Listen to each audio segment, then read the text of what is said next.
giời ơi. Mày quá.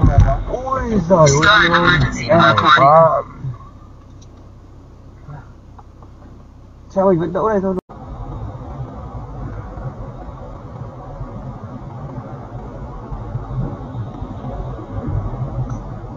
Ôi giời ơi.